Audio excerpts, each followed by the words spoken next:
ប្តីខ្ញុំគាត់ញ៉ាំអាហារពេលព្រឹកហើយគាត់សួរខ្ញុំថាថ្ងៃមុនទៅផ្សារហ្នឹងមានទិញសាច់ប៉ាប៉ែមកទុកអត់ខ្ញុំឆ្លើយប្រាប់គាត់ថាមានគាត់ថាអញ្ចឹងល្ងាចហ្នឹងធ្វើសាច់ប៉ាប៉ែហ្នឹងញ៉ាំទៅចាសួស្ដីបងប្អូនហើយល្ងាចបន្តិចហ្នឹងខ្ញុំក៏យកសាច់ហ្នឹងចេញពីទូទឹកកកមកឲ្យវាលាយទឹកកកទៅឥឡូវវាលាយទឹកកកហើយខ្ញុំក៏លាងសម្អាតវាតែម្ដងលាងទឹកវាស្អាតរួចរាល់ហើយខ្ញុំក៏ទុកឲ្យវាស្រស់ទឹកបន្តិចទៅរួចហើយខ្ញុំក៏យកម្សៅស៊ុបហ្នឹងមកប្រឡាក់វាតិចតិចទៅខ្ញុំប្រឡាក់សាច់ហ្នឹងរួចរាល់អស់ហើយខ្ញុំក៏ទុកវានៅនឹងម្ដុំសិនឲ្យវាចូលជាតិបានល្អរួចហើយខ្ញុំមកលាយទឹកសវិញម្ដងហើយគ្រឿងទឹកដែលខ្ញុំលាយហ្នឹងខ្ញុំដាក់ស្ករសប្រេងខ្យងទឹកប៉េងប៉ោះនិងទឹកឆាបន្តិចទៅ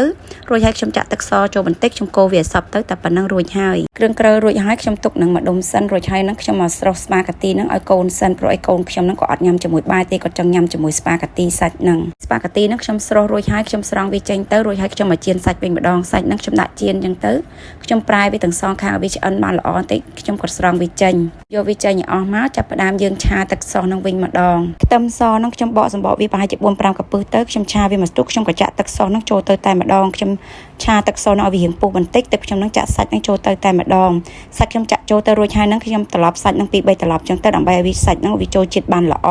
ពេលដែលខ្ញុំធ្វើមុខម្ហូបមួយមុខនេះគឺកូនស្រីខ្ញុំគាត់ចូលចិត្តកំងខ្ញុំធ្វើស្ប៉ាកាទីឲ្យគាត់ញ៉ាំជាមួយគាត់អត់ញ៉ាំជាមួយបាយទេហើយប្តីខ្ញុំហ្នឹងគាត់អត់ញ៉ាំជាមួយស្ប៉ាកាទីទេគាត់ចូលចិត្តញ៉ាំជាមួយបាយហើយកូនបើខ្ញុំហ្នឹងគាត់ក៏អត់ចេះញ៉ាំស្ប៉ាកាទីដែរអញ្ចឹងពេលដែលខ្ញុំធ្វើមុខម្ហូបមួយមុខនេះខ្ញុំមានដាំបាយផងធ្វើស្ប៉ាកាទីផងសាច់ខ្ញុំឆ្អិនរួចរាល់ហើយខ្ញុំទុកនឹងម្ដុំសិនទៅរួចហើយខ្ញុំមកធ្វើស្ប៉ាកាទីវិញម្ដងហើយថ្ងៃនេះខ្ញុំធ្វើស្ប៉ាកាទីហ្នឹងគ្រឿងក្រើក៏អត់គ្រប់មុខដែរអូនហ្នឹងខ្ញុំក៏អត់ចេះធ្វើស្ប៉ាកាទីញ៉ាំដែរខ្ញុំក៏ទៅសួរបងស្រីតែគេធ្វើបែបណាទៅគាត់ក៏ណែនាំប្រាប់ខ្ញុំទៅក៏ខ្ញុំធ្វើ